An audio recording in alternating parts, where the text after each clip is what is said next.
Hi everyone, and thank you for being here in this evening with us. We're really glad to welcome you in this special event hosted by Bar-Ilan University International School and in collaboration with Stand With Us. Joining us tonight are Yulia, the Executive Director of the International School, and Adar, the Director of Student Affairs and Wellbeing, our two key partners in this important effort. I'm Orgal Moore, the Director of Marketing and Student Recruitment in the International School. And for me, this collaboration matters because I believe in education that builds bridges. And for me, opening the Israeli academia to the world is our main goal. Yulia now will say a few words about the school, and Hadar will share her perspective in the program and the vision. And of course, we're all here for our guest star, and it's Noah Shufutinsky from Stand With Us, who will lead us with his session. So thank you all for joining again. Yulia, the floor is yours. Hello, everyone. I'm gonna share with you a quick presentation so you can see just a little bit, few words about our school, which prepared this amazing event, and we are happy to host Noah. So for those of you who come from our school, we are happy to host you in this amazing event, and thank you for Noah. And for those of you who don't know our school, I'm just gonna say a few words about it. So in our school, we have many opportunities for students at any level to come and join us at an undergraduate level, at graduate level. We have joint degrees with various universities. We have options for students to do student exchange, both to come to Israel and for our students to visit many universities in Europe and United States and Asia. And we have a short-term programs. So we really would love more students to join us and be part of our school. So for those of you who don't know us, I want to show you that we have several options for undergraduate studies. Some programs are fully instructed in English, as you can see, and some programs are first year in English, which is a great option for Olim, those who come and make a repatriation, immigrate to Israel. So you can start your school in a first year in English, which make it very easy to start, or choose fully instructed programs. We also have many options from social sciences and humanities, and many options in STEM for graduate students. And we have graduate students from all over the world. We have many scholarships, particularly in STEM fields. So we are happy for you to approach us, either me or Maor. Just find us at BIU International, and we'll be happy to tell you about any program that your heart desires. And thank you very much for this opportunity to present our school. And I'm giving the floor to Adar. Okay, thank you, Maor. Thank you, Yulia. The international school, together with the organization Stand With Us, train international students each year to become our ambassadors around the world in the fight against anti-Semitism toward Israel. It's a very special program that every year we are really focused on it, and it's really important, especially during this time. And I hope that you are going to enjoy of our lovely Noah from Stand With Us. So Noah, the stage is yours. Hi, good evening, everyone. First, I want to thank you all for coming to this event and for putting this event together so I can come and speak to the international students here at Bar-Ilan. It's obviously been a very crazy past 2 weeks, so we're going to have a little bit of time to recap that, and we'll get into that in a second. I'll share the screen and we'll dive into the presentation. But before that, I'll just share a little bit about myself. For those who I haven't met before, and then also a reminder for those who I have met before. My name is Noah Shufutinsky. I grew up for most of my life in the United States of America, and I made Aliyah just almost 3 years ago. and I started working for Stand With Us as an education and outreach manager. As a student in the United States of America, I went to university at George Washington in Washington, D.C., where I majored in Judaic studies.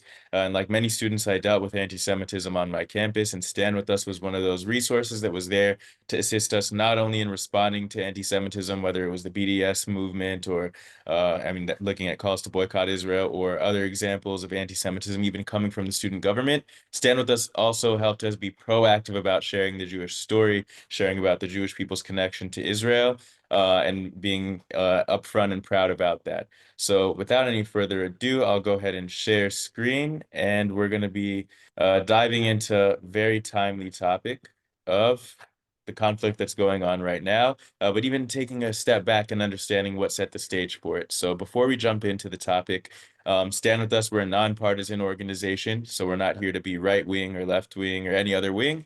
We're here to provide the context behind the Jewish people's connection to the land, the historical connections of other groups of people who live in the land, and how all of that history relates to the modern day when it comes to fighting anti-Semitism around the world, and also, of course, when it comes to complex topics like the Israeli-Palestinian conflict.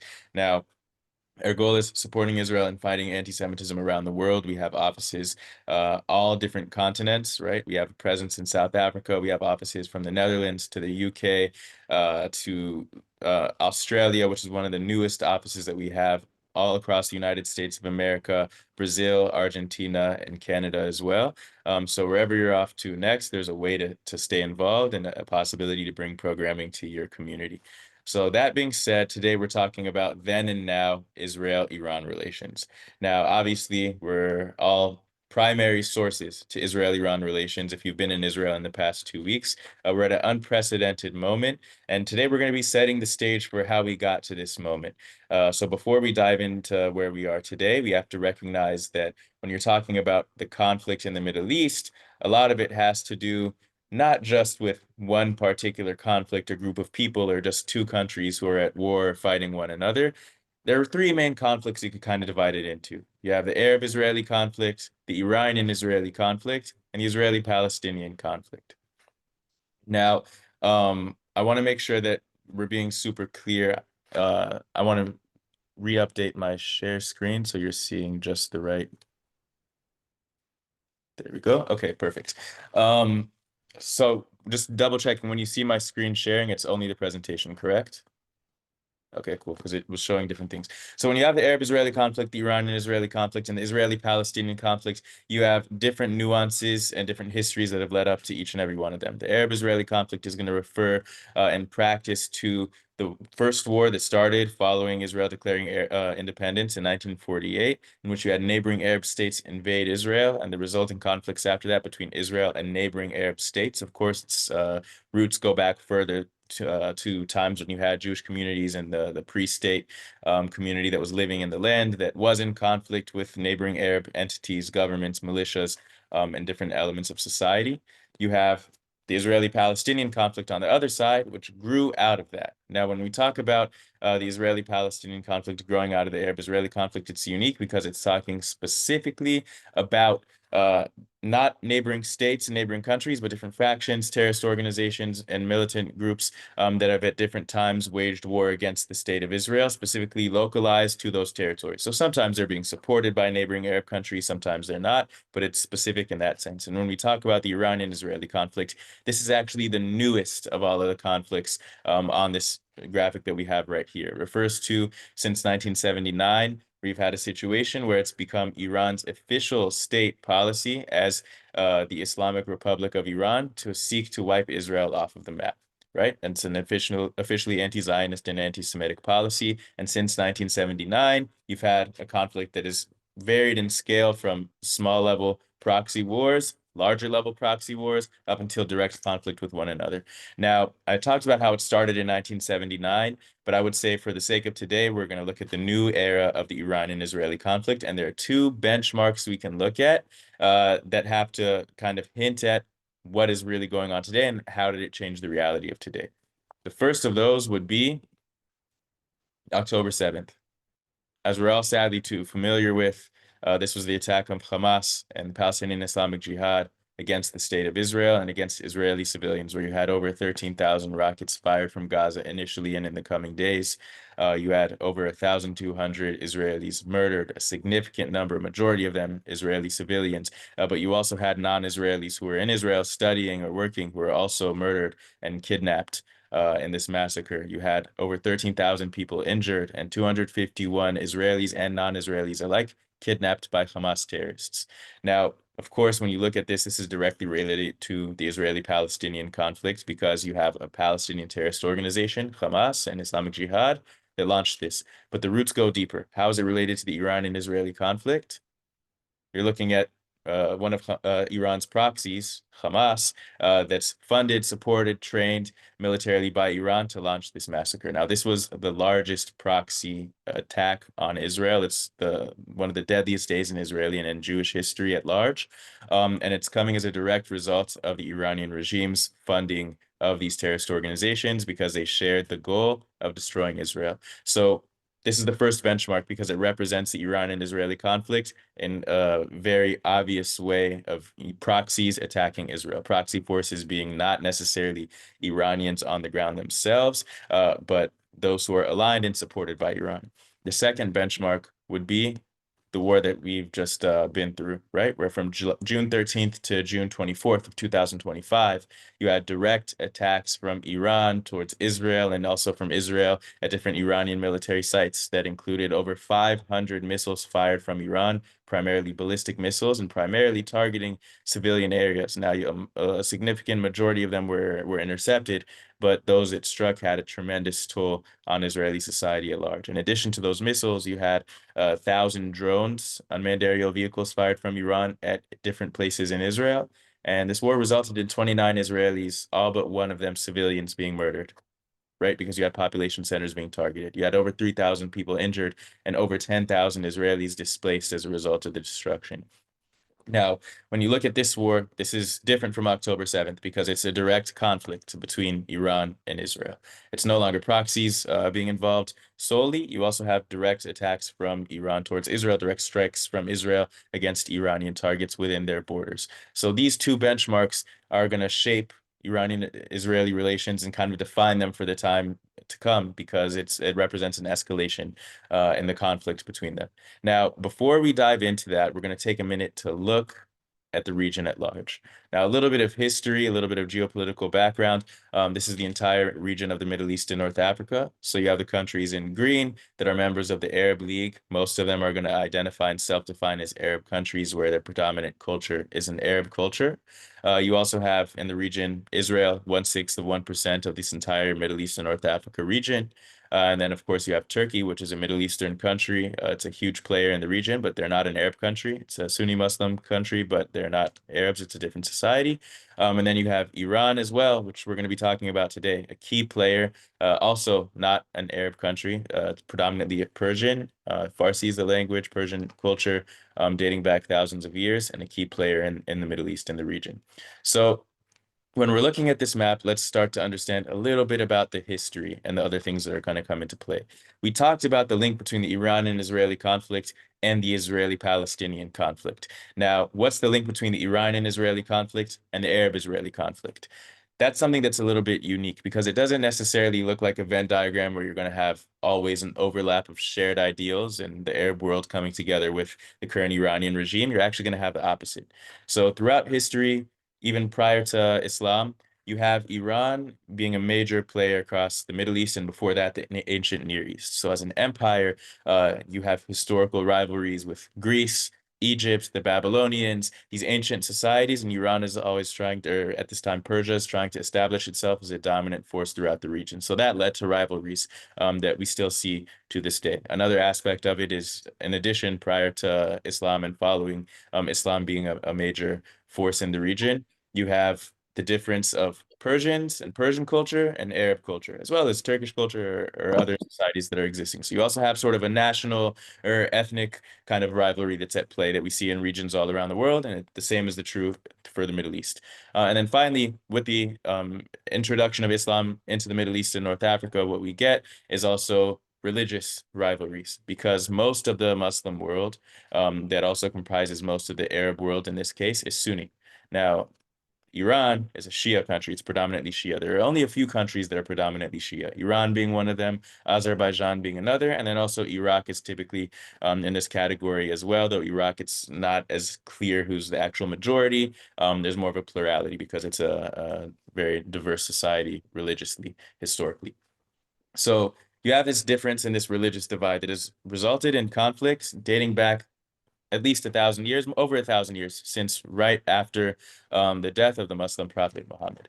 Now, essentially what it is it's a disagreement on who should be the leader in the Muslim world and what line of descent it follows. So for Sunnis, they believe that the first caliph was not selected necessarily by like a bloodline and ultimately was chosen to be Abu Bakr, someone who's not blood related to Muhammad. And then Shias are going to believe that the next descendant of who's going to be the leader of the Islamic world is going to be Muhammad's son-in-law, Ali. I'm not going to dive in too much to it because as someone who's not Muslim, I don't want to misrepresent any ideas. But essentially, you have this different interpretation of where the leadership line is going to go as far as descent, and that's going to divide the region and the Muslim world for generations, all the way up until today. So besides the imperialist rivalries that we have dating back to the ancient Near East, the ethnic rivalries that we have dating back to the ancient Middle East, you also have this religious tension that's going to divide the region. So that's a little bit about where Iran falls historically and how it influences Iran's position today. So when it comes to the Arab-Israeli conflict, sometimes you're going to see this connection manifest in a way that you have the Arab world on one side, and you have Iran and their Shia-aligned groups occasionally also on the other side, where they're going to try and prove that they're the main leader within the Middle East and North Africa region. And one of the ways that they see that they can prove that is specifically who's going to be more effective at defeating foreigners. And who is framed as a foreigner, according to some elements of the people in this region, specifically Islamists, Israel. So in an effort to try and showcase that they're the most effective potential leaders of the region, Iran has said, okay, we're going to be able to defeat Israel. And that's going to show that our way, the Persian way, the Iranian way, the Shia way, is the real way that the Middle East and the Muslim world should follow. So that's one interpretation of how those conflicts are connected. Now, when we talk about Iranian and Israel relations, a lot of people look at today. It's what we started with. So we started off looking at what the relations are today, the different benchmarks of how things have evolved. And people will also say before the Islamic Revolution in 1979, Israel and Iran had very close ties, specifically under the Shah. Has anyone heard of that? Any statement like that before? Yeah, so you could, yeah, I saw you say thumbs up. You could leave that in the comment too if that's something that you're familiar with that you've heard in the past. Now, we want to set the stage for Iran and Israel relations. It's something that goes back not just to the time period of the Shah, but actually to ancient times. Another thing that a lot of people have said is you might have heard people say Persians and Jews, we've been close together for thousands of years, for generations. We shouldn't let this moment divide us. Is that another thing anyone has heard? So it's also a common thing that some people have heard, but it's not necessarily being talked about as much today. So we're not going to dive super deep into the history, but to at least set the frame, we're going to understand where does that argument come from. So looking at a historical timeline, this is a historical timeline of different empires who at different points have been in control of the land of Israel, the homeland of the Jewish people, and therefore their interactions. So we're not going to go into each and every one of them. We're going to focus on interaction between the ancient Persians and leading into the modern Iranians today. And how does that relate to modern Israel-Iran relations? So about 2,500 years ago, maybe 2,600 years ago, you get the Babylonians who are in modern-day Iraq. Their empire takes over the land of Israel. They exile the Jewish people. A majority of them ended up in Babylon in modern-day Iraq and another territory in the Middle East that they were in control of, and the Babylonians oppressed them. In 539 BCE, so 2,500 years ago, the Persian king Kurosh, Cyrus the Great, as you may know him, defeats the Babylonians, and he decrees all of these exiled people, including the Jews, are going to be offered not discriminatory policies, but human rights. They're not going to be offered human rights, and they're going to be able to be seen as equal subjects or citizens of this Persian Empire now that we've taken control of it. Not only that, we're going to let you return from exile to your indigenous homeland, and we're going to help finance you rebuilding that temple that the Babylonians had destroyed. So dating back 2,500 years ago, you already have this connection where, unlike the Babylonians before them, the Greeks after them at a certain point, the Romans, so on and so forth, Jews are being treated somewhat as equal citizens and viewed equally to at least other groups of people. So that connection, it goes back thousands of years. So when people are saying that Jews and Persians have this ancient connection, it's referring to that connection that begins 2,500 years ago when the Persians take over the Babylonian territory, including the land of Israel. They offer Jews equal rights, and they allow Jews to go back to their indigenous homeland in the land of Israel. Now, some Jews do that. Some Jews come back to Israel. They rebuilds that temple. It becomes the second Jewish temple that you may have heard of throughout history, standing in Jerusalem. But you have a good amount of Jews who actually stay in that territory that the Persians had conquered within the Persian Empire. So that brings us to the beginning of the story of Jews in Iran.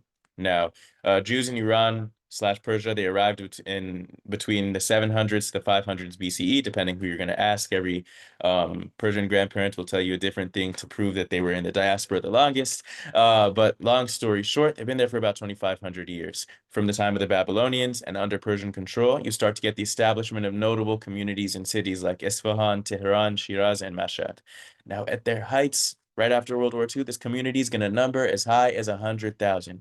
And for a significant portion of this history, these Jews are going to be treated relatively equally.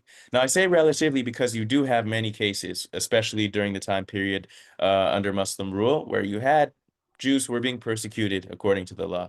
And specifically, there are horrible stories in the city of Mashhad where Jews actually had to hide their identity. And as a result, Mashhadi Jews have their own distinct practices compared to other Persian Jews from other cities. But by and large, you have much more freedom. And most of the memories you're going to hear from the Persian Jewish community today are stories reminiscing about how they used to invite their Muslim neighbors over for dinner or to celebrate holidays or family events and vice versa, and they would be able to live in peace. Of course, you have pitfalls, but comparing to other places around the world where Jews had been in exile, Iran, specifically the Persian diaspora experience, represents a relatively high point.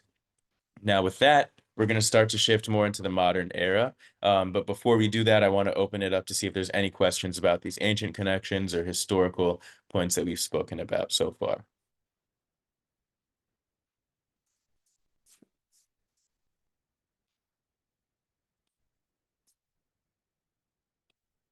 So if there are any questions at any point, feel free to raise your hand or put it in the chat. I'll be checking it. And with that, we're going to move ahead in history. Okay, Gabriel, I see your hand.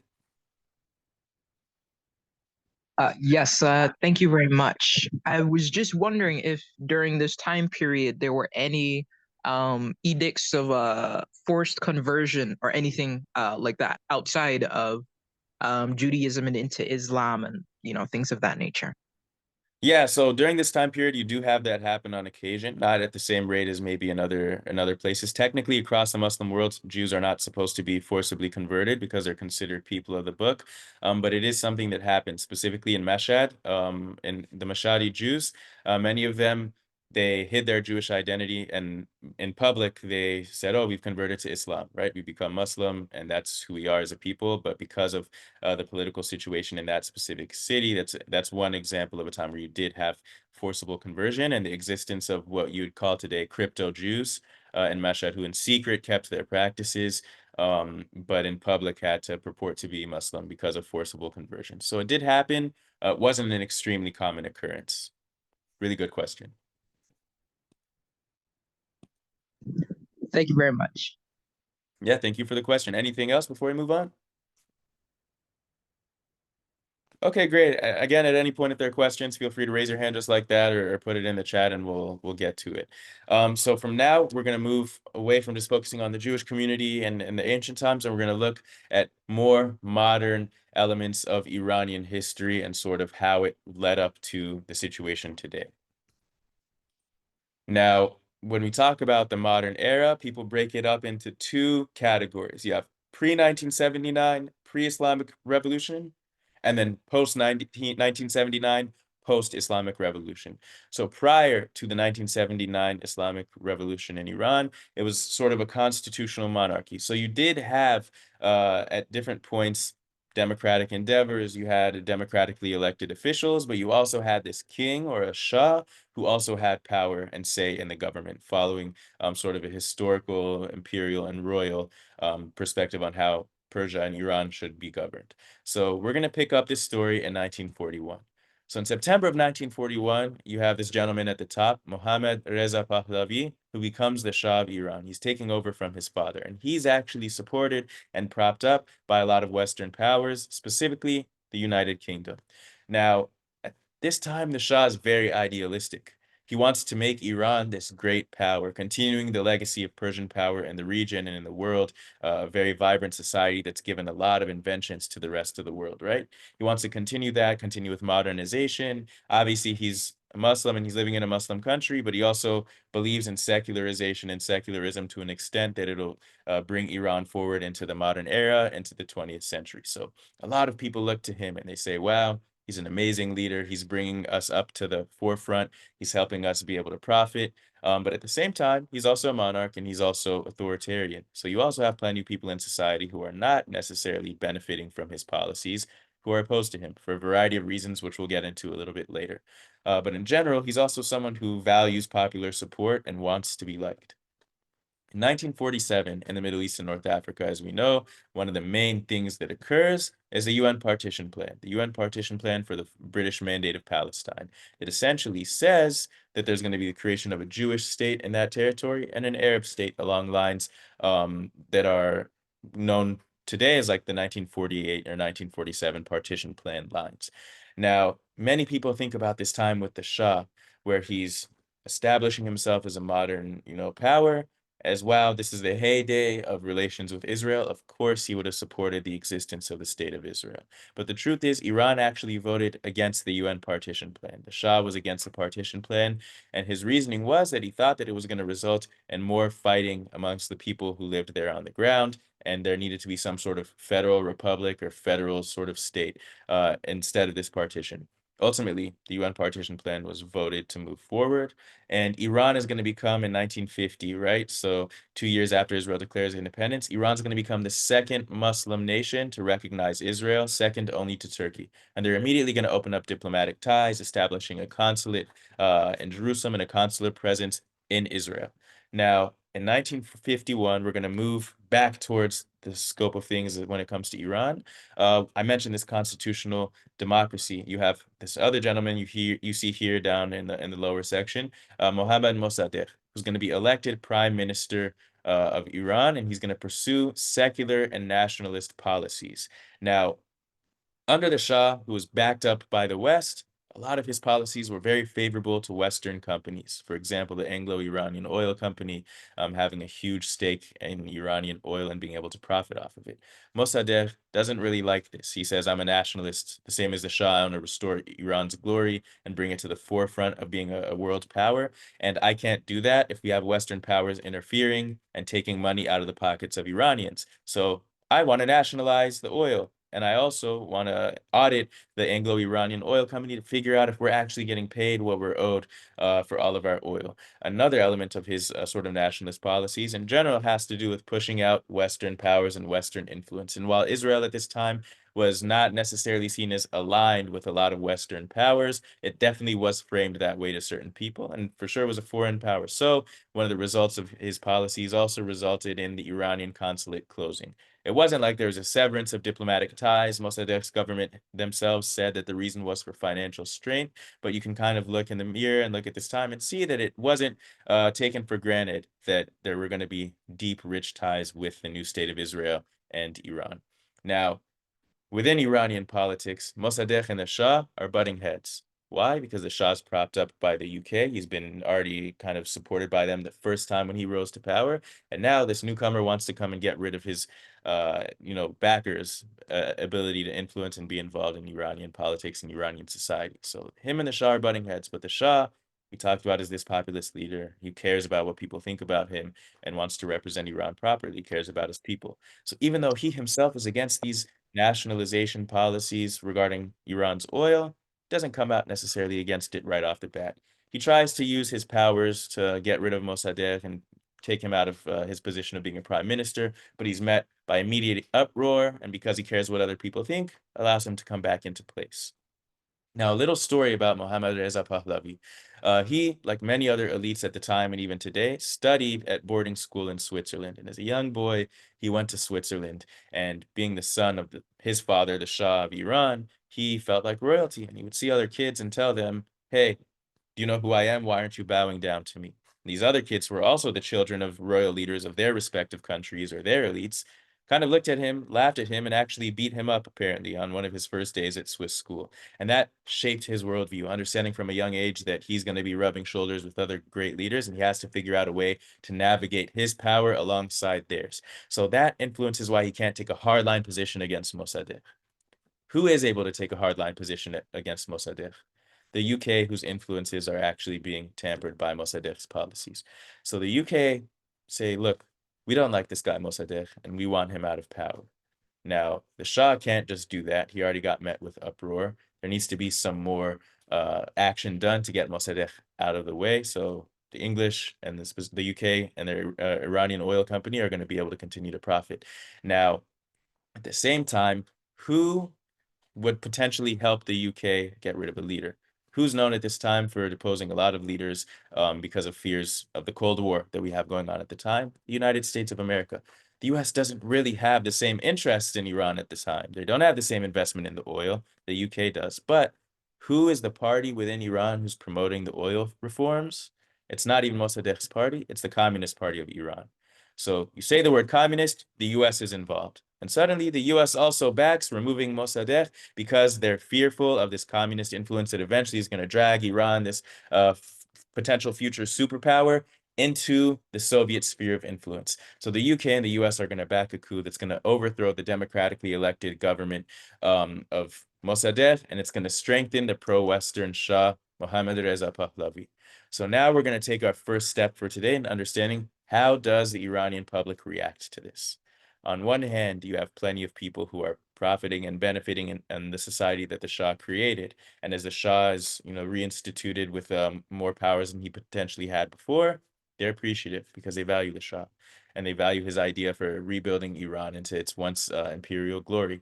At the same time, you have a lot of people who might share those ideals but agreed with the nationalization, and they don't like the idea of Western interference. So they start to look at the Shah as, okay, this is his second time being propped up by a Western country. We don't think that this is the reliable future for the way we're going to go. That includes nationalists. It also includes some of the communists who say, not just do we not want foreign interference, we don't want Western interference at all in our society. And of course, it's also going to include, potentially it's a minority, but still a very loud voice of Islamists who at this moment are going to say, this guy is bringing in foreign influence that's affecting Iranians, and it is affecting our ability to create ourselves as a future Islamist Shia state. Now, this is going to come to a head maybe decades later, but all of this tension is brewing from this point on when it comes to this sort of anti-imperial, anti-Western stance that you start to get amongst the Iranian population as a result of the aftermath of this coup and Mossadegh's nationalization project for his oil. Now, that's going to be relevant today. We're going to return to that. So remember these different groups that we talked about who might be opposed to the Shah and might be supportive of the Shah and their future outlook for what Iran should be. Now, I also want to share that in this time period, we also have another figure who's coming into play. Someone named Ruhollah Khomeini. Now, Ruhollah Khomeini is an Islamist cleric, a Shia preacher who's spreading the idea that Iran should become an Islamist country, staunchly anti-Western and also staunchly anti-foreign in general. Now, it shouldn't just be restoring Iran to its Persian glory prior to Islam, it's restoring Iran to its glory through Islamism. Now, this is going to come to a head in the 1970s. So in October 1977, you have anti-government protests that are beginning. Now, these anti-government protests are not led by the Islamists. They're actually oftentimes led by secular people or students who are speaking out against the Shah because of what they saw as a repressive government. Remember, he is a monarch. There are authoritarian tendencies there, and he has Savak, which is sort of the secret service, a secret police that arrests all of his rivals. So, for example, Mossadegh, who's after the coup overthrown, spends time in prison and then is on house arrest for the rest of his life. And all of his supporters in the coming decades are sent to jail. Some of them are even executed. So you already have political dissidents to the Shah who are opposed to him, and they're taking part in these anti-government protests.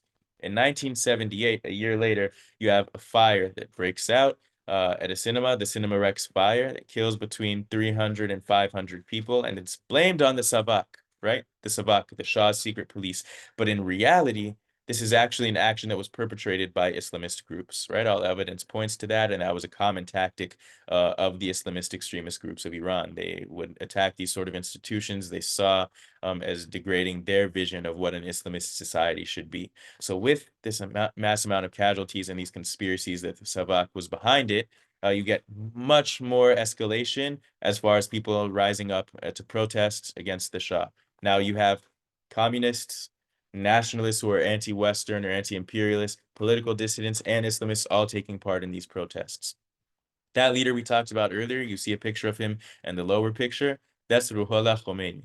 Now, he was out of Iran at this point. He still had a lot of influence, but he had been in exile, and part of his exile also included him being taken to France and taken in by France specifically as part of their government's policy, and he's actually going to return to Iran not long after the Shah leaves.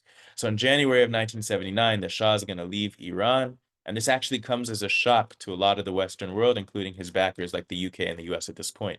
They figured, oh, the Shah, he's having people protest against him. It's nothing too new. He's going to put down the protests like he always has, and he's going to continue to be in power, and we're going to continue to have an ally. So he leaves. The world is shocked, and 2 weeks later, Khomeini, the Islamist leader, comes back from exile and becomes a supreme leader of Iran. Now, this change is ultimately going to officially happen in April of 1979 when the imperial state of Iran is going to become the Islamic Republic of Iran. This is a huge shift. What Khomeini was able to do is, despite the fact that his supporters were potentially a minority at the time, he galvanized support and took advantage of the instability that was there in the region to gain popular support from other groups of people by portraying himself as the one person who could actually truly lead Iran into the future. He was seen as very charismatic. So when it becomes Islamic Republic of Iran, this is where we're entering that post-1979, post-revolution era. So we're starting to understand how all of these pieces are going to come into place and eventually affect the situation we have today. Now, what is it like for Jews? We're going to return to the Jewish community of Iran. Now, this community that had for a long time enjoyed what many people would call one of the better or even the best diaspora experiences across the Middle East and North Africa is going to have their life flipped upside down. So those notable communities in cities like Isfahan, Tehran, Shiraz, and Mashhad, they're forced to flee. You have that population that was at 80,000 maybe at this point, because you did have some immigration from Iran to Israel after the establishment of the State of Israel. So between 80,000 to 100,000 estimated Jews at that time, it drops to today when you only have 8,000 to 9,000. So by 90%, you have 90% of this country's Jews that leave.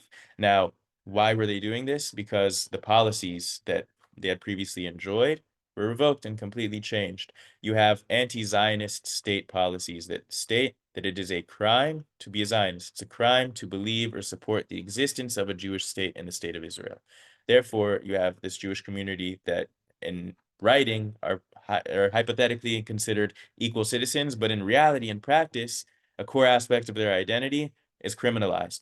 And it's not just a misplaced fear. It's actually something that they have to deal with. So in 1979, you have Habib Erghanian, who's a Persian-Iranian Jewish businessman who had been under investigation and had sometimes gotten into legal trouble under the Shah's government for shady business practices, as people would say, or he was accused of at least. And in 1979, he's actually executed, not because of any of those business practices or accusations about potentially being aligned with corrupt figures. He's executed for the crimes of supporting Zionism. So Habib Erghanian had publicly said he's not a Zionist, I'm just a Persian citizen. And at the end of the day, him being a Jew and a public figure within the Jewish community and being executed resulted in what many people would cite as one of the main reasons they left. Because it's a reality that now Jewish leaders can at any drop of the hat be accused of being Zionist. Jewish individuals, your neighbor, can be accused of being a Zionist, and you're going to be executed, right? Now, it's not something that just happened in 1979. It's something that's continued throughout the years. In 2024, you had a case of a young man by the last name of Ghar-Emani, who was also executed even without his family being informed for the false claim of him being in contact with the Zionists and supporting Israel. So you have a community that's living in fear. You have Jews who are still living there in certain cities, predominantly in Tehran, people talk about, but they're living in fear that at any moment their fate is at the whim of these Islamist leaders. Now, we're going to come back to that. So remember, we're talking about these anti-Zionist state policies affecting the Jewish community. It's also going to be something that's affecting the Iranian community of civilians at large. So with that, that's looking at how the Jews of Iran post-revolution have been treated. And we're going to use this to segue into what does it mean when we talk about the conflict between states. So we understand between the people of Israel, Am Yisrael, the Jews living within the Islamic Republic of Iran. We're going to now look at how did we get this shift from pre-1979 and even before that to post-1979 on state level. So all these diplomatic ties that existed under the Shah, all these military and economic programs that actually were accelerated following the 1953 coup against Mossadegh are immediately gone. Obviously, diplomats are going to return to their respective countries. Embassies and consulates are going to be closed after 1979. You're going to have military cooperation cease pretty much completely. And then what's going to happen is you're going to have complete division economically as well. So what does that look like? You had an oil pipeline that during the time of the Shah was built to carry oil from Iran into Europe, traveling through Israel. That's no longer going to be a project. And the Islamic Republic of Iran actually attempted to sue Israel to get Israel to pay for oil they claimed Israel had continued to use. And you had a court ruling that Israel is supposed to pay it. And Israeli government said, absolutely not. We're not going to pay a country that has it written into its state policies and state culture that they want us to cease to exist. So how has this affected sort of the region since 1979? You've gotten the gradual division on one side of more moderate Sunni states or Sunni entities on one side, and more extreme Shiite or Shiite aligned states or entities on the other side. Now, when I say more moderate, I'm not necessarily saying moderate in terms of their governance, right, or their ideas regarding democracy or liberty or freedom. I'm talking about approach when it comes to relations with the Jewish state of Israel and the Middle East. So you have countries like Saudi Arabia, Egypt, Jordan, the UAE, Bahrain, Oman, and Morocco that are predominantly Sunni. And even if their population is not Sunni, they have a Sunni leadership. And since, the 1970s, more and more Arab states have been open to making peace with Israel, right? You look at the agreements with Egypt and Jordan, and then you look at the modern agreements with the Abraham Accords and even other countries that have engaged in diplomacy that are here on this list. On the other side, you have the extreme Shiite alliance. So this is going back to what we talked about earlier, that division between the Arab-Israeli conflict and the Iranian-Israeli conflict. Within the extreme Shiite column, we see Iran as sort of the head of the snake, and they're funding a lot of different proxy groups. So you look at Hezbollah in Lebanon, which we're familiar with, being the terrorist organization that has attacked Israel repeatedly, and Israel was at war with following October 8th, right? The day after October 7th, when Hezbollah joined the war and shot rockets and missiles towards Israel, and ultimately led to a ground invasion of Israeli soldiers going to enforce a UN resolution that prevented Hezbollah, or is supposed to have prevented Hezbollah from being on Israel's border and attacking. They're getting direct funding and support. Now, Hezbollah, they are not Persians, they're Arabs, they're within the Arab world, but they share their Shiite Islamist ideology, because they're Shiite Arabs of Lebanon who align with the Islamist ideology of the Islamic Republic of Iran. Those leaders in Iran had this idea of exporting their revolution. So their idea is not just about getting rid of Israel, it's about exporting their interpretation of Shiite Islamism to the rest of the Middle East and North Africa, and Israel is kind of an obstacle to that. Now, you also have Syria. The reason it says to be determined is because you've since had regime change in which a Sunni former extremist, who many people say is still going to hold on to these tendencies, is now in charge and is on the other side when it comes to relations with Iran. But for a long time, under the government of Bashar al-Assad and even his father, Iran was backing the state of Syria. Now, their leadership also was not Shia. They were neither Persian nor Shia. They were from a group of people called the Alawi or Alawites, who were not Shia themselves, but they're aligned with the Shias, and therefore they enjoyed extreme support from the Iranian regime, militarily, diplomatically, so on and so forth. Across Iraq, you have Shiite militias, because remember, Iraq is also a majority Shiite country, but it's very split. And in order to kind of defend or advocate for the Shiite community's interests, you have a lot of different political movements, and some of those also include militias and terrorist organizations that Iran is going to fund to try and push their influence into neighboring Iraq that was once their arch nemesis.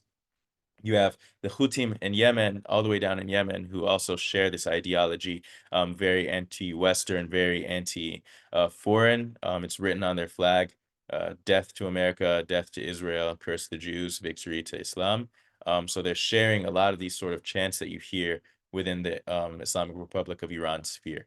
And then you have Hamas in Gaza and the Palestinian Islamic Jihad, also in Gaza. Now, these are two terrorist organizations, neither of whom are Shia or Persian. They're both Sunni Arab organizations. Now, they don't necessarily share that idea of exporting the revolution from Iran to the rest of the Middle East, but they do share the idea of getting rid of little Satan, which is what Israel is referred to by Iran.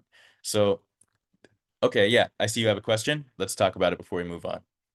Yeah, so Noah, I want to know that why do the Jewish community still live in Iran? So really good question. Why does the Jewish community still live in Iran? You have some who stayed for a variety of reasons. You have some people who thought, oh, this too will pass and we'll be able to achieve some, it's just going to be some temporary turmoil that we'll be able to get through. You have other people who had very successful businesses in Iran. My wife is actually Persian. She's Persian. Her family comes from Isfahan and Tehran, and it was very difficult for them to leave, right? My grandfather-in-law, his memory be blessing, right? Zichrono Levacha.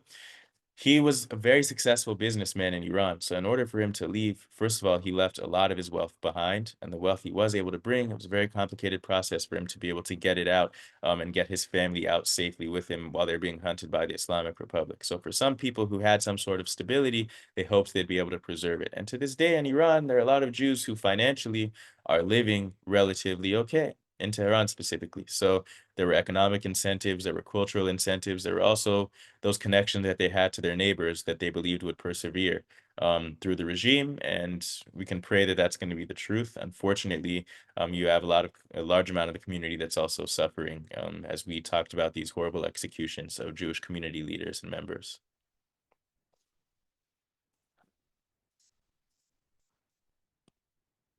Any other questions? Okay, so we'll continue. And if there's another question, thank you. Just raise your hand just like that, or put it in the chat.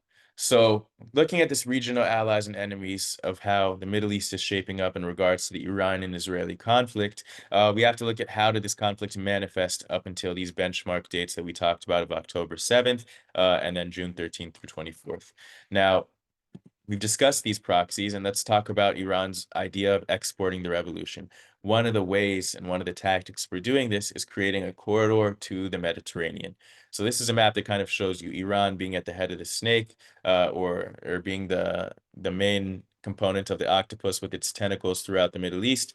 You have Iran with this idea that they're going to expand their influence with this corridor to the Mediterranean. That's going to include building roads, railroads, closing certain roads, and then also establishing military bases and military institutions throughout the region and expanding their influence. So we look at Iraq. What does that look like? How does it manifest? During the Iraq War that the United States waged starting in 2003, a lot of what we talk about are U.S. soldiers fighting against Al-Qaeda, Sunni extremists, but you also had many cases where American soldiers were in these cities fighting against Iranian-backed Shiite terrorist groups and Shiite militias. One of the main, some intelligence shows that one of the main contributors to the improvised explosive devices that wounded so many American troops, it came as a result of Iranian funding and training to those Shiite militants who then spread it throughout the region to target American soldiers. So you look at Iraq, they're again capitalizing on that instability. The same way you had the Islamic regime capitalize on the instability from the 1970s protests against the Shah, they did the same in Iraq to expand their footprint, where today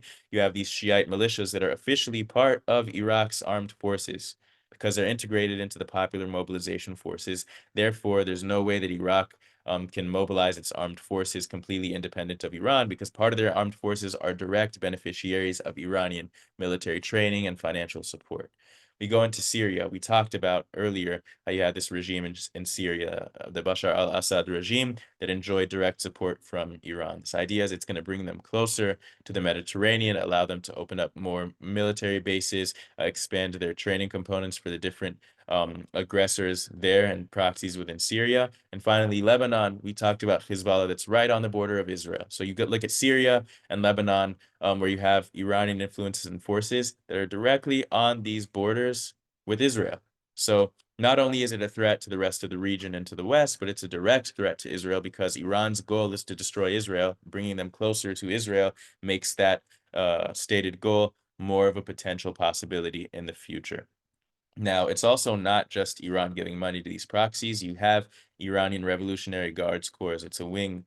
You have their sort of militias and officers. It's a wing of the Iranian military forces that are within these countries in Lebanon, in Syria, and Iraq, giving training on the ground and assessing the need for more military support to provide directly in the wars with Israel. So we saw that happening specifically with Israel's war against Hezbollah in Lebanon, where you have Iranian generals and Iranian officers in Lebanon and in Syria advising Hezbollah and other Shiite-aligned proxies on how to fight Israel. Now, this is ultimately going to be where we're going to see this shift from a proxy war into a direct war. The fact that you had these leaders there resulted in more direct conflict. So Israel, targeting leaders of the terrorist groups that was attacking them, also targeted Iranian Revolutionary Guards Corps officers that were inside countries like Syria and Lebanon. So on April 13th, we get the first time in history that there's going to be direct conflict. I'm sorry, April 13th, 2024. It's going to be the first time in history that you're going to get direct conflict and warfare between the state of Iran and the state of Israel, no longer using proxies.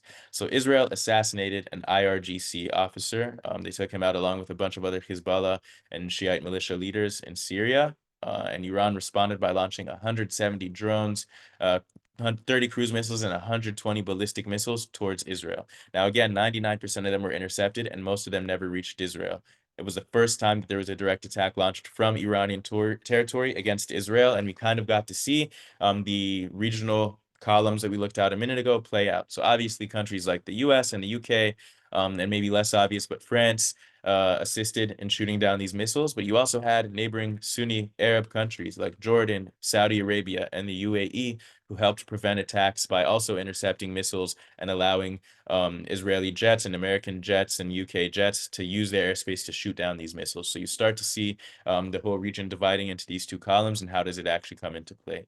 Again, on October 1st of 2024, Iran launched a second attack after Israel had eliminated Hamas leader Ismail Haniyeh in Tehran and also eliminated another IRGC leader who was together with Nasrallah and other Hezbollah leadership who was killed in Lebanon in the end of September of 2024. So Iran's going to launch more ballistic missiles once more. Israel and their allies are able to shoot down most of those missiles, but this is a direct shift, right? Because we see an escalation where it's no longer a proxy war.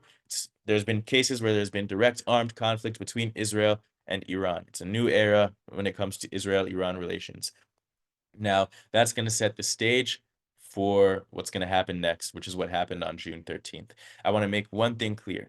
After these ballistic missile attacks on April 13th and October 1st, Israel is going to respond with some airstrikes in Iranian territory. First, on April 13th, targeting some military installations, and then a much wider operation following the October 1st missile attack, where Israel's eliminating a significant amount of Iran's air defense systems. So while Iran tried to downplay the effects of it, and you had Abdullahian, who was the foreign minister of Iran during this time period, say, oh, Iran didn't even launch real attacks against us. What it really did was eliminate and kind of leave Iran open to a future Israeli attack if there was going to be more escalation. Now, how does this involve the rest of the world? The entire world is aware of Iran potentially developing nuclear weapons. Iran had stated that they're trying to develop nuclear power and strictly for peaceful purposes, but at the same time, evidence had repeatedly come out that they're going to use their nuclear energy to develop nuclear weapons. Now, Israel has always said it's a red line. They're not going to allow Iran or neighboring hostile states in general to develop nuclear weapons, which is why in the 1980s, Israel struck an Iraqi nuclear reactor. In 2000s, Israel struck a Syrian nuclear reactor. And today, Israel said if Iran is attempting to enrich uranium, we are also going to strike them. But it's not just Israel who's saying this, it's also the entire United States and their allied forces who say we are not going to tolerate Iran being a nuclear power. For us, we are going to try and pursue diplomacy, and if it comes to that, we are going to strike Iran's facilities. Now, in May 2025, the fears came true. The International Atomic Energy Administration showcased evidence that showed that Iran had material to create 9 nuclear bombs. This is in May 2025, while there were ongoing, very difficult negotiations between the US and Iran regarding a new nuclear agreement. On June 13th, which is after the 60 days that American President Trump had given Iran to sort of respond and accept a deal, Israel preemptively strikes the Islamic Republic of Iran, targeting military airports, missiles, nuclear sites, as well as senior defense officials. There are also oil and gas depots that are eventually going to be targeted, and you're going to have a lot of members of Iran's nuclear program, specifically scientists, who are also eliminated in these strikes. How is this an escalation from prior attacks that you had?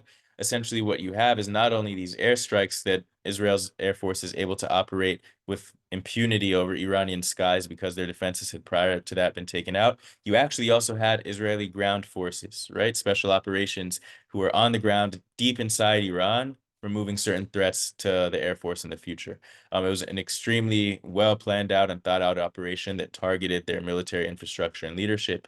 And Israel's going to end up destroying a lot of military strongholds. So you look at like the Quds Force compound, which is sort of the IRGC's special force that goes out and trains proxy groups like Hamas, like Hezbollah. And they're also going to be some things that sort of relate back to the Iranian public. So we're going to shift for a minute back to the Iranian Republic. Now, the public, by and large, is not supportive of the Islamic regime, neither in Iran or in the Iranian diaspora. They don't support the Islamic Republic's regime. They see them as an oppressive force that is bringing shame to the history of Iran. As a result, you also have a lot of Iranians who are imprisoned by the Islamic regime at places like Evin prison, where you have protesters and who were imprisoned, tortured, raped, and executed by the Islamic Republic. So Israel also strikes certain sites like that. You have the Basij headquarters. The Basij are sort of the morality police in Iran who go around and arrest people they say are not living up to the standards that they set in their Islamic Republic revolutionary guidelines. So, for example, the very widely reported on murder of Mahsa Amini, a Kurdish woman who was killed after being taken into custody for not wearing proper hijab. It was the Basij who were responsible for that. So at the same time that Israel's taking out its threats to Israel, military targets, it's also attacking certain institutions as part of the Islamic Republic regime to target the Iranian people. So within the Iranian public, you have the people who support the Shah and support the reinstitution of a sort of constitutional monarchy, who would want to see the previous Shah's son come back to Iran from exile and become a leader. You have other people who may not necessarily want that constitutional monarchy, but they want another form of democracy put into place, who are also against the regime. And then those people, some of them are very happy with these strikes because they think this could be the beginning to the end of the regime that's oppressed them for 46 years. You also have plenty of people who, while they might be against the regime, they don't like seeing things end up in war and violence that ultimately is also going to take the lives of some innocent Iranians one way or another. And they're anxious about the war. And then you have the minority who are the loyalists who back up the Islamic Republic, not only because they're concerned about going to war, but because they also want to see the destruction of the state of Israel. So following Israel's preemptive strike on June 13th, you're going to get Iranian retaliation. Now, Khamenei, different from Khomeini. Khomeini was in power from 1979 to 1989 as Ayatollah, and then in 1989 up until the modern day, Khamenei is going to take power as the supreme leader of Iran. Now, his plan was to launch up to 1,000 ballistic missiles to overwhelm Israel's defenses, and the result they hoped was that there was going to be massive destruction across Israel, mainly in population centers. So they're shooting these missiles not just at military targets, but at population centers, at cities, at apartments, at different towns all across the region, sending millions of people into shelters. Israel disrupted this attempt at launching 1,000 missiles. They had taken out a lot of the ballistic missile launchers and prevented vast ballistic missile hits. Most of the missiles were intercepted over the course of this entire war. A majority of them were, but you did have multiple direct hits. including on hospitals, homes, shops, cafes, kindergartens, and medical centers. And you had the murder of 29 Israelis, 28 of whom were Israeli civilians, who were killed by indiscriminate missile fire from Iran. Now, the US is going to end up joining this war, right? On June 23rd, the United States conducts airstrikes on the Iranian regime's nuclear facilities in Fordo, Natanz, and Isfahan. They were able to operate in the Iranian skies, not even having a shot fired at them, because a lot of the anti-aircraft batteries had already been destroyed by Israel, and it also used stealth technology. And the reason they did this is because they said, listen, we have evidence that Iran is developing a nuclear weapon. They're not complying. And in addition to that, we've offered them to come back to the negotiating table, to which they've said no, they're not going to accept the terms of that. So our option is military action. So the administration said, we're going to give you 2 weeks, and then pulled a surprise move, and 2 days later struck these facilities in Iran, sending the message that the free world is not going to allow the Iranian regime to obtain nuclear weapons. Now, the effects of these raids, these air raids, are yet to be fully disclosed, but there are many reports indicating that they were successful in heavily disrupting Iran's nuclear ambitions, including a statement made by the foreign minister of Iran, in which he said that it caused severe damage. Now, looking back at the proxies, Hezbollah came out with a statement. Everyone was concerned if the different proxies across the region we talked about were going to join Iran in attacking Israel and attacking Western forces throughout the region. But Hezbollah came out and said, Iran's a strong country. They can deal with themselves. We're not getting into it. We have a ceasefire in Israel, and we want to keep it that way. Remember, Hezbollah has vastly depreciated as far as their military capabilities as a result of the war that they went against Israel starting October 8th. The Houthim, right, this proxy group from Yemen, have actually said, we're going to join the war, and we're going to restart our attacks on U.S. ships and warships against the Red Sea. Now, as anyone who's lived in Israel for the past years knows, the Houthim never stopped firing at Israel. We're used to their late night attacks, shooting 1 ballistic missile, 2 ballistic missiles a day towards Israel. But they had come to some sort of agreement that they were no longer going to attack U.S. forces or U.S. ships. After the U.S. strike in Iran, the Houthim came out and said, we are going to restart our targeting of U.S. ships, and we have yet to see where that actually goes, because there have not yet been wide reports of Houthi attacks against America. That being said, we look at how this conflict's come to a close for now. So Donald Trump announced that there's going to be a fully agreed upon ceasefire beginning in the morning of June 24th. Now, leading up to the ceasefire, Iran is going to attack a U.S. airbase, which actually happens also following the ceasefire, and the United States doesn't really respond because they want to close the book. Iran's going to fire missile barrages that murdered 4 Israelis in Beersheba, and the Israeli Air Force is continuing to strike in Iran. This is all leading up to the ceasefire. Now, sadly, as is a reality in the tragedy of war, the hours leading up to a ceasefire tend to be extremely bloody, as both sides try to make as much of either military impact or terror impact, in this case for Iran, on the other population before they're bound to put down weapons. Following the ceasefire, you did have reports that Iran fired missiles at Israel, and one actually landed in an open area within Israel. And Israel, despite being told not to, responded to this violation of the ceasefire with a limited strike on a Tehran military radar site. But besides that, the ceasefire has held up to now. So with that, we see how the war ended for Iran and Israel. We see the state of Israeli and Iranian relations. What does this mean for the Iranian people? So we're coming full circle back to what we talked about, talking about these different factions. On one hand, you have people who support the Shah, and including the Shah himself, who many people say are disappointed that the U.S. decided to go with the ceasefire and allow this Islamic Republic regime that took control in 1979 and terrorizes its citizens to stay in place.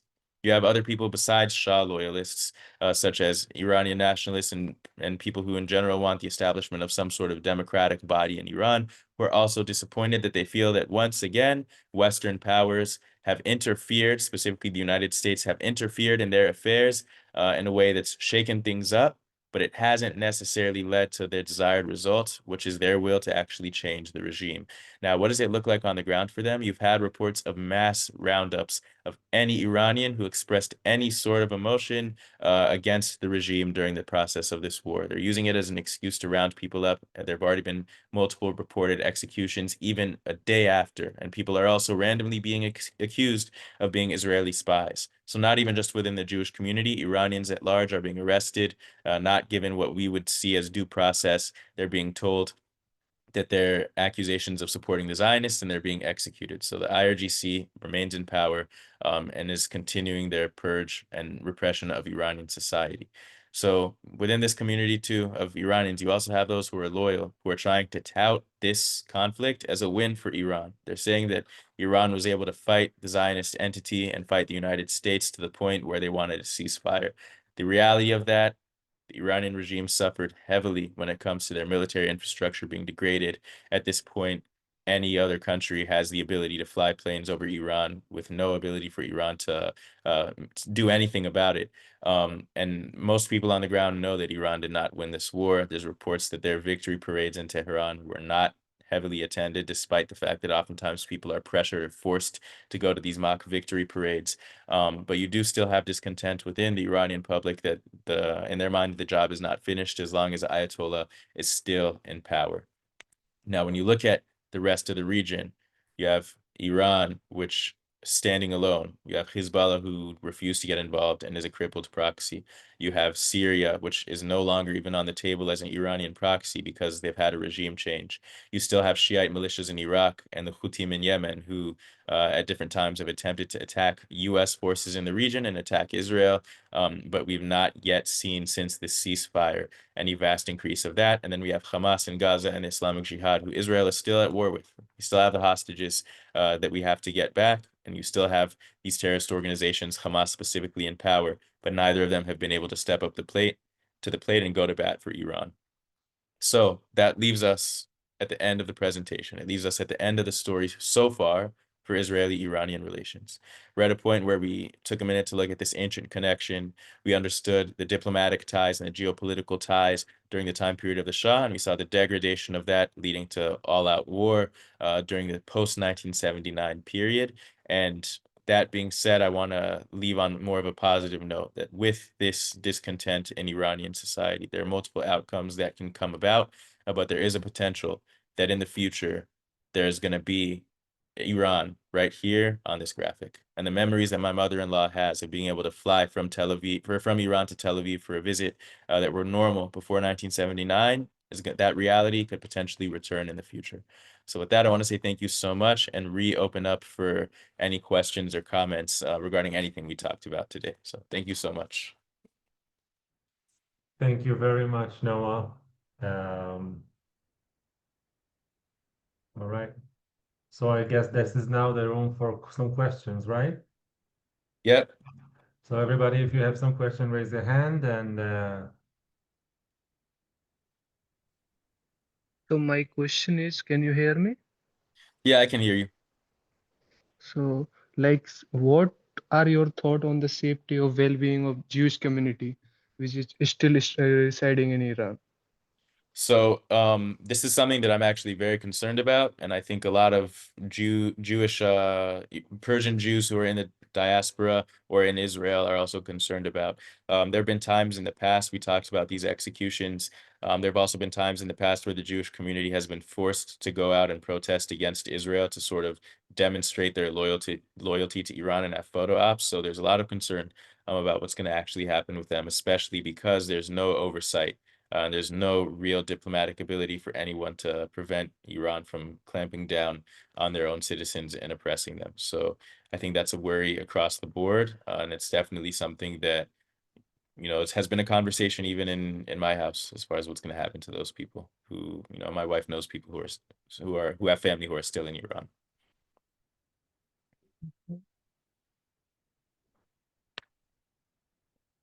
Thank you. Thank you.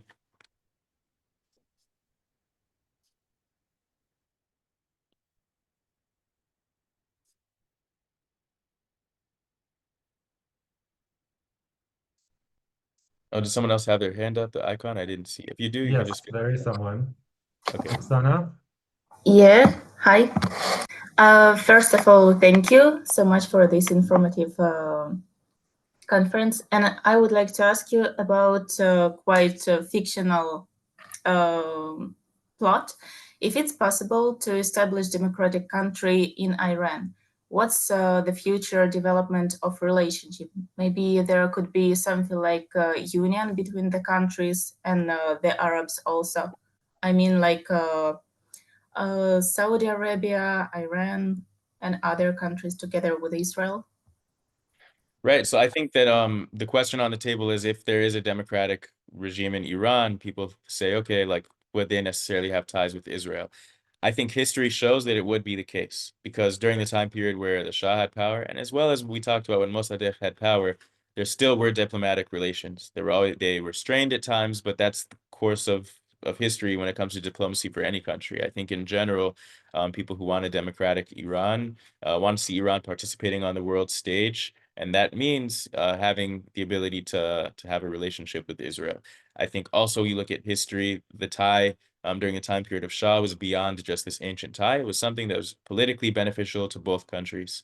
So for Israel, it was beneficial. You have this idea of the alliance of the periphery. So Israel knew that they're not, it was an idea pioneered by David Ben-Gurion. Israel knew they were not going to have relations with neighboring Arab states for the time being, but they said that doesn't mean that we're not going to have relationship with any other Middle Eastern or Muslim country. So that's how Israel strengthened ties with Turkey and Iran in the first place to gain legitimacy and support within the region. The other side of it is Iran as a country saw Israel as a fellow Middle Eastern, modernizing, quickly developing country in the region that also maybe had been attacked by Arab nationalism in the past and saw them as a potential ally. So I think that we're going to see that rivalry potentially benefit the development of diplomatic ties with Israel. And with the way things are going, as far as Israel making inroads across the Arab world, it could potentially bring the entire region closer together and make that rivalry less of a thing that will devolve into war. Thank you. And can I ask an additional question? Yes, please. Yeah, since the opposition against the terrorist regime in Iran is so weak, what in international way can Israel and other countries do for its conquering? So this is more, I can give sort of a more military like analyst perspective from analysis that I've heard, as well as opinions from people on the ground that you've seen come out mainly via social media. That's a main way that people have been able to try and stay in contact, even though it's heavily restricted. So many people say that what Israel did in their first strikes and also continued strikes throughout this war really weakened the leadership of the IRGC. So continuing to do stuff like that would create the conditions on the ground that more people would be able to rise up and it would sort of level the playing field.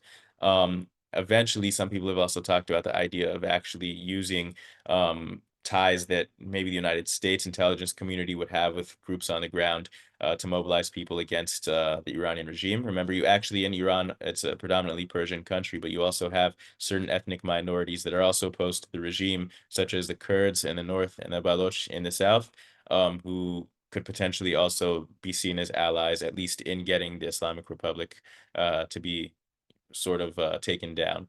But across the board also there is fear of like any sort of ground invasion of a foreign power because there also is this delicate balance that thinking back to the time period of following the 1953 coup, you still do have this skepticism of, okay, what do these foreign countries want to do? To what extent are they actually going to get involved and overthrow this regime? And are they really going to support us making our own way democratically?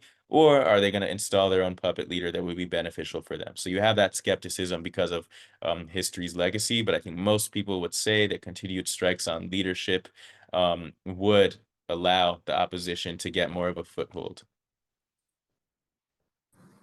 Thank you. Thank you. I think we have another question in our chat. Okay. Yeah, it's what do you think of the ceasefire? Will it be in place for long? So I think that when it comes to this ceasefire from the perspective of Iran's nuclear ambitions, we'll talk about that. Where it depends on the end result of what people are able to analyze were the effects of this of these strikes. So if the United States was able to successfully set Iran's program back. I think that we're not necessarily going to see a lot of action, excuse me, against Iran, unless there's some sort of provocation or attempts to rebuild that, and that would take years potentially to come true. If there's evidence that the strikes were not necessarily successful, either the US or I think more likely Israel would go in to ensure that Iran is unable to develop a nuclear weapon. Right now, the Iranian regime has stated that they have every intention to rebuild their nuclear program. It's a matter of seeing if that's something that's feasible or not, that I think will dictate whether or not Israel will take preemptive action or the United States would get involved. And it also has to do with negotiation. If Iran comes to the table to negotiate with the US will attempt to make sure this ceasefire stays in place. And it depends on what sort of threats arise from Iran, whether or not Israel will actually follow the US's lead.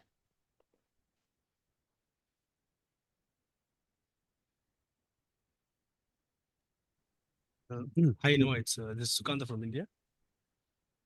Hey, so it was a very nice talk. Hello, everyone from the international school as well. So I would like to just know your outlook or suggestion that what would you suggest let's say the students, the foreign students or the residents in Israel, let's say, when it comes to these kind of situations, because Stand With Us also represents the foreign students being in the country of Israel, right? And when these Yes. kind of situations arise, what do you what do you suggest to them, that how should they hold them up, or how should they react, or how should they feel, let's say, So I think in first and general? foremost, the fact that you're here and you've been so involved, that's really important. To learn about what's going on and the intricacies of it and dive a little bit deeper into it is the first step. But I think also sharing your personal story with people back home. You have a lot of misinformation and disinformation spreading across social media platforms regarding the history of Iranian-Israel relations, regarding the current state of them, regarding the connection between the people of Israel and the people of Iran, which you could say is a relatively good connection that's being soured by their government.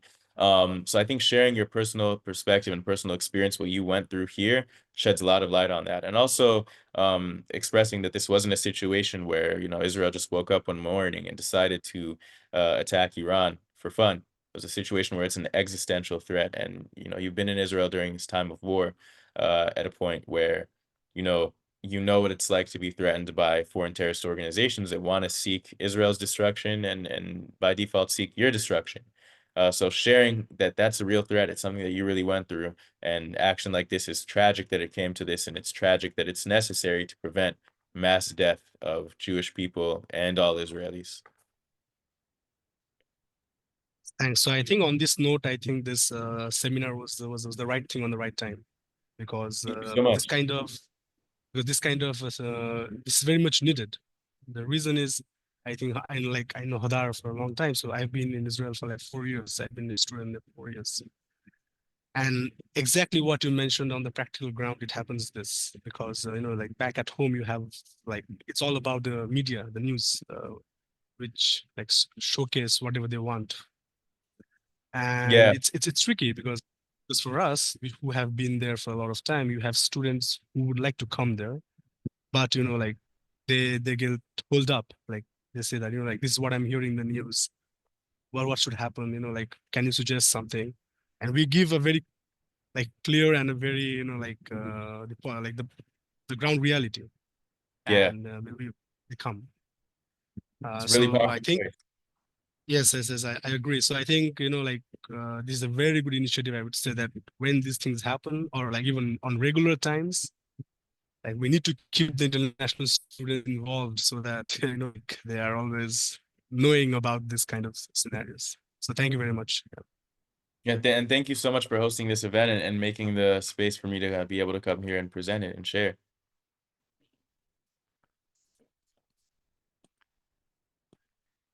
I was muted. Thank you, Noah, for coming, and on behalf of the University of Bar-Ilan, I think it was a powerful and meaningful session, and like I've heard from all of our people that joined for us, it's really important for us to share this knowledge and information and spread the word.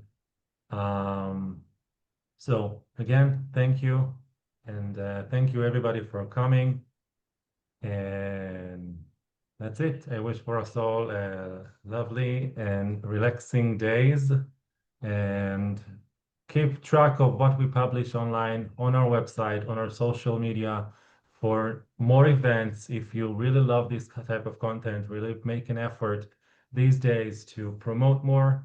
So that's it. Thank you. Thank you very much. Thank you, Noah. Thank you. Thank you. Thanks for coming. Mhm.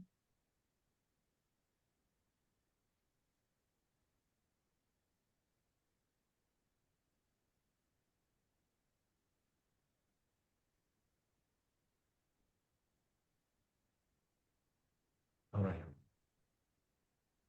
Goodbye, everybody. Bye.